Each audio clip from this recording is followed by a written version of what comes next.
Baik, Assalamualaikum warahmatullahi wabarakatuh. Alhamdulillah wa syukurillah wa la hawla wa la quwata illa billah amma ba'du. Saudara-saudara mahasiswi semester 6 yang mengambil materi kuliah eh, sengketa ekonomi syariah ya. Yang pada semester ini kebetulan saya yang diberi amanat oleh Dekan Fakultas Ekonomi dan Bisnis Islam untuk mengampu materi kuliah ini dan membimbing saudara sekalian dalam pembelajaran materi kuliah ini selama kurang lebih 14 pertemuan ke depan ya. Nah, saudara sekalian, sebagaimana Anda yang pernah mengambil materi kuliah yang saya ampu pada semester sebelumnya, maka perlu ingin saya tegaskan kembali bahwa saya memiliki beberapa metode dan mekanisme dalam pembelajaran pembelajaran materi kuliah, yaitu bahwa toleransi keterlambatan dalam setiap pertemuan adalah maksimal 30 menit. Jadi kalau Anda sudah melewati 30 menit tidak masuk, maka Anda sebaiknya tidak perlu masuk, dan kalaupun masuk juga tidak akan mendapatkan absensi kehadiran. Kemudian berikutnya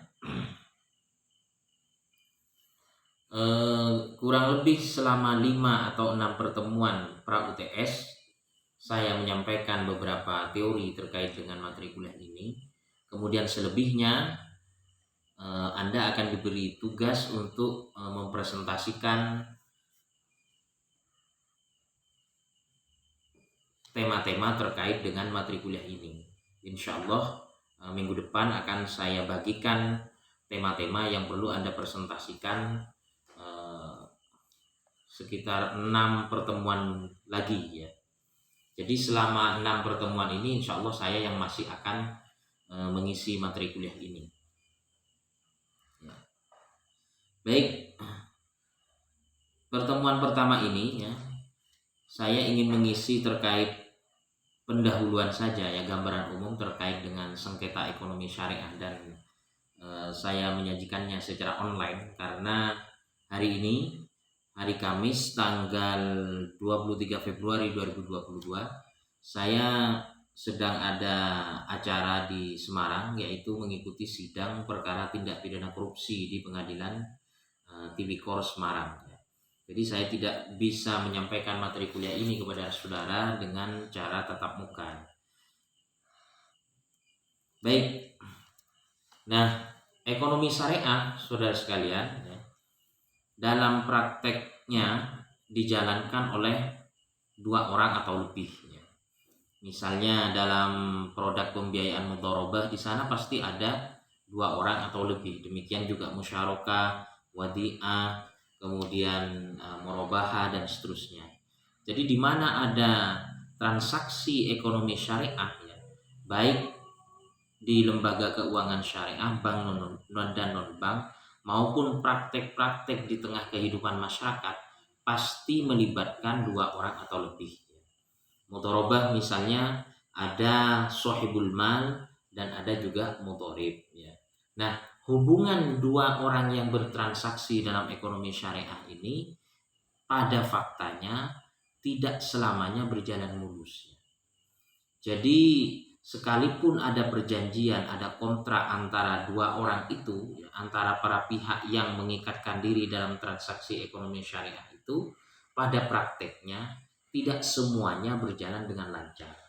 Dengan kata lain, ada satu pihak yang merasa dirugikan atau dicurangi oleh pihak yang lain, ada juga satu pihak yang dianggap mendapatkan keuntungan di atas kewajaran ya, di luar batas kewajaran, dan pada saat yang sama juga merugikan pihak yang lain. Nah, hal-hal semacam ini pada akhirnya akan menjadi suatu sengketa. Nah, saudara sekalian, ada beberapa hal yang menjadi faktor penyebab terjadinya sengketa ekonomi syariah itu ya. Sebagai contoh misalnya ya, yang paling umum adalah terjadinya wan prestasi. Wan prestasi itu kurang lebih adalah bisa dimaknai adalah tidak terpenuhnya prestasi. Dalam setiap praktek ekonomi syariah ya, yang melibatkan dua orang atau lebih itu ya, kemudian diawali dengan adanya kontrak perjanjian antara dua belah pihak itu, pasti dalam kontrak perjanjian itu ada kewajiban-kewajiban yang harus dipenuhi oleh satu pihak dan juga ada kewajiban-kewajiban yang harus dipenuhi oleh pihak lain. Sebagai contoh misalnya dalam praktek mudharabah, di mana seorang sahibul mal kewajibannya adalah dia harus menyediakan dana, menyediakan modal dengan rincian yang dituangkan dalam suatu kontrak perjanjian. Sedangkan mudharib, pengelola keuangan, dia juga punya kewajiban untuk mengelola dana yang disediakan oleh pemilik modal itu, sahibul mal itu, dan pengelolaannya harus transparan, berdaya saing dan memberikan hasil ya. Tidak boleh digelapkan dan seterusnya. Kemudian hasil itu akan dibagi pada akhirnya dengan sahibul mal, pemilik modal. Jadi mudharib dia punya kewajiban untuk mengelola keuangan, didaya gunakan, dibuat usaha dan seterusnya, yang hasilnya pada akhirnya dibagi dengan sahibul mal. Pada praktiknya mudharib juga bisa melakukan wan prestasi.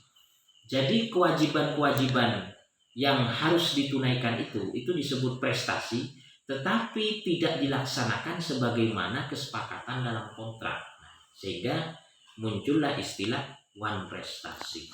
Wan prestasi adalah tidak tercapainya prestasi sebagaimana yang dituangkan di dalam kontrak yang harus ditunaikan oleh para pihak yang berkomitmen di dalam kontrak itu.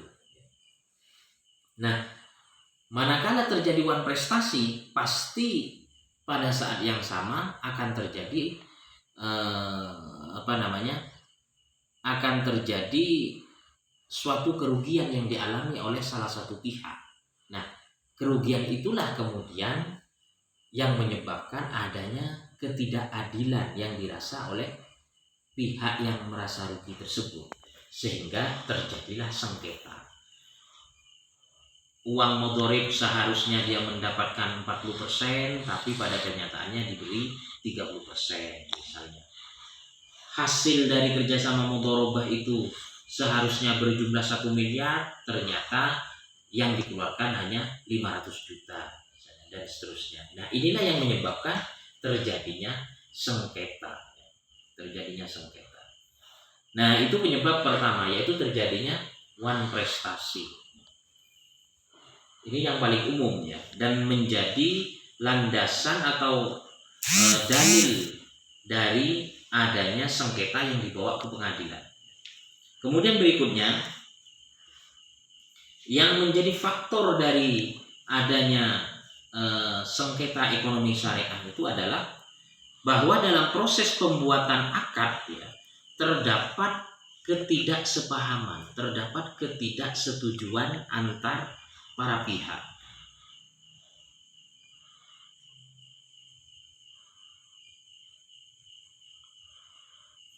Nah, ketidaksepahaman ini kemudian pada akhirnya dipaksakan dijalankan di lapangan, maka terjadilah suatu sengketa.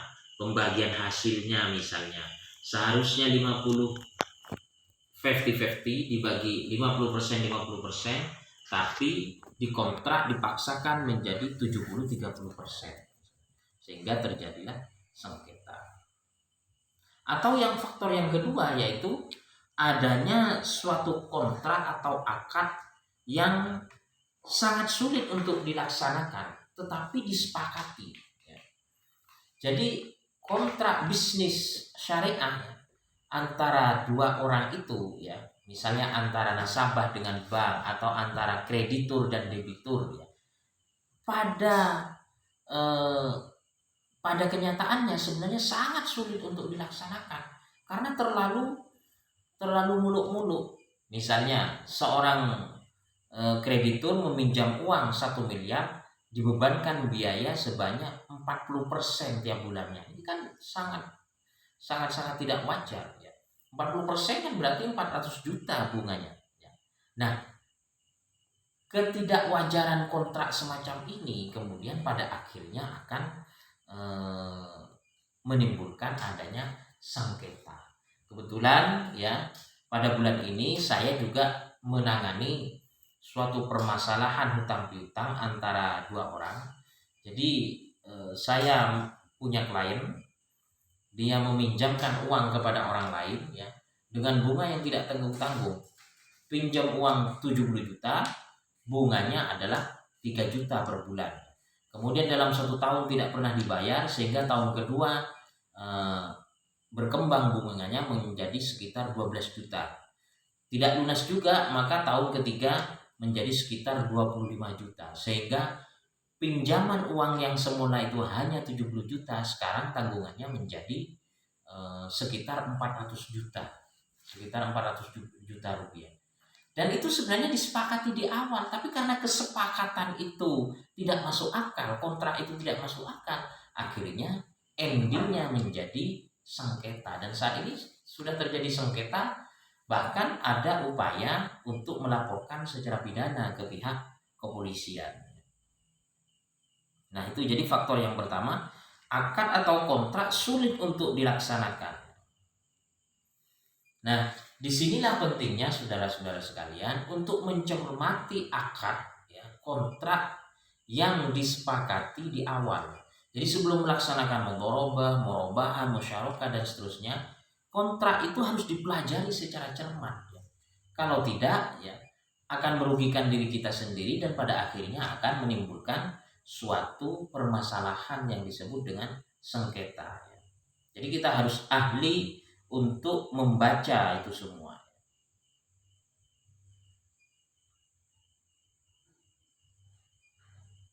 Nah, adanya kontrak yang sulit untuk dilaksanakan ini ya sebenarnya disebabkan oleh faktor sumber daya manusianya.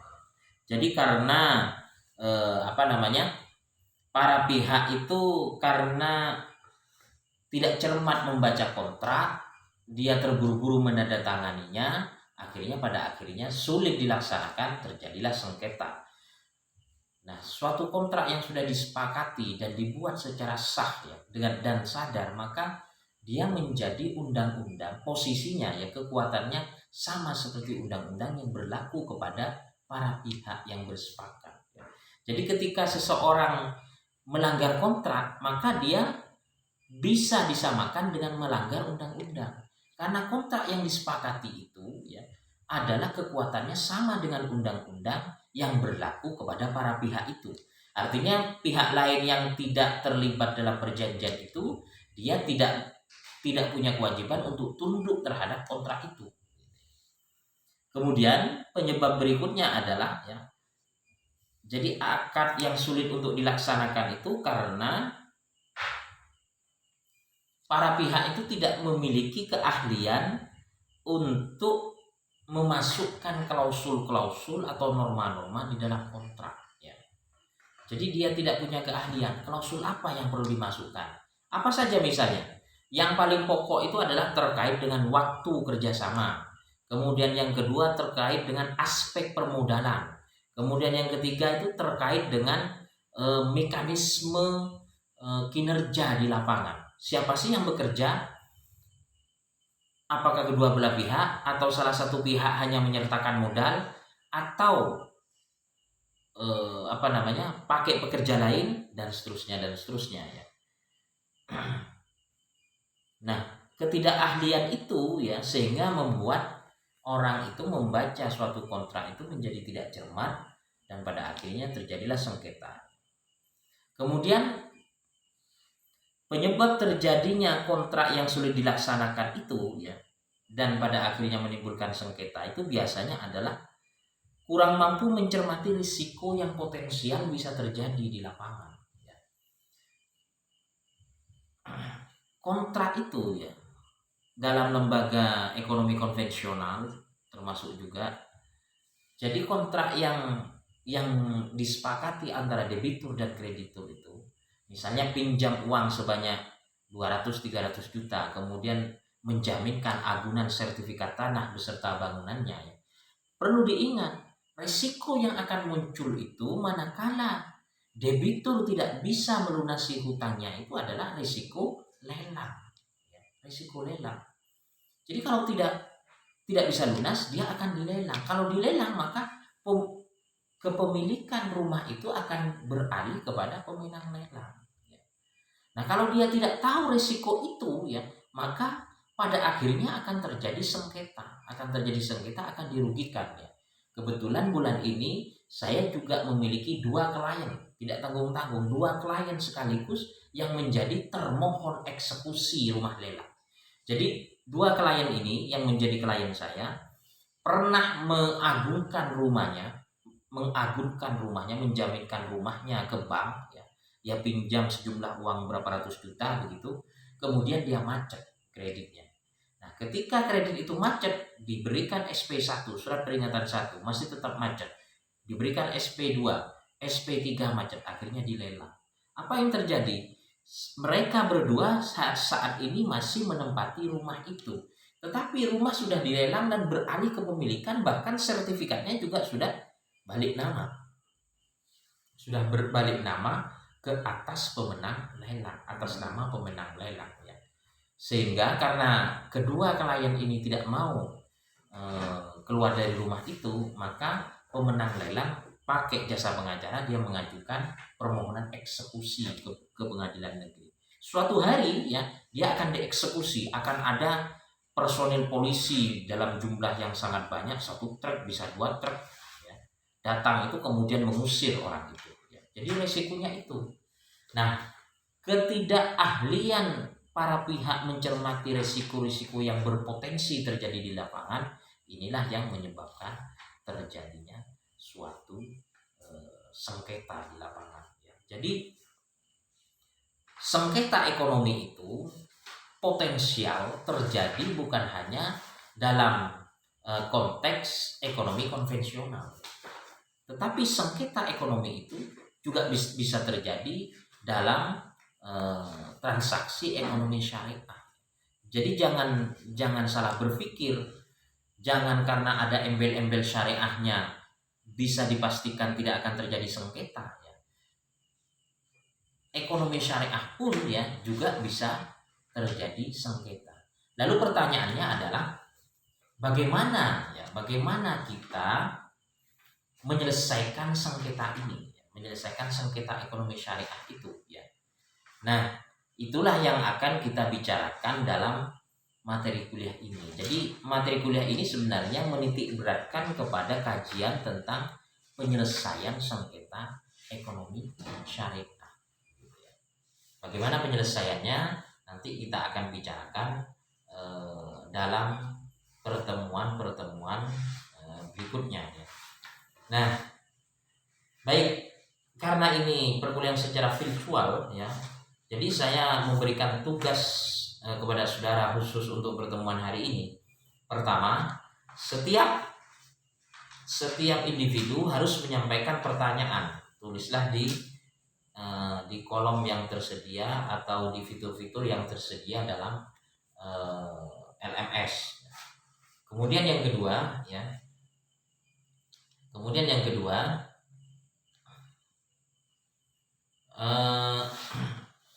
berilah suatu pandangan, setiap individu, ya, harus memberikan pandangan terkait dengan sengketa ekonomi syariah itu, ya, sebaiknya diselesaikan seperti apa,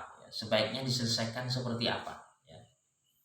Jadi sengketa ekonomi syariah itu sebaiknya diselesaikan seperti apa menurut Anda? Kira-kira seperti apa penyelesaiannya sengketa ekonomi syariah itu? Ya, hanya 2 itu. Tulis juga di fitur-fitur yang disediakan dalam LMS, ya. Baik, saya tunggu jawabannya, ya, maksimal sampai jam Jadwal kita sampai jam berapa ini?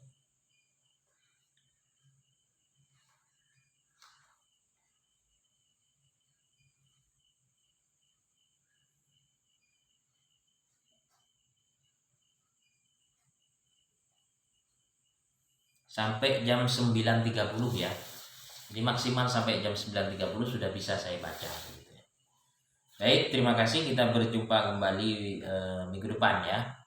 Lanjutkan diskusinya, kemudian tulislah 2 tugas tadi ya secara baik ya. Baik, terima kasih. Assalamualaikum warahmatullahi wabarakatuh.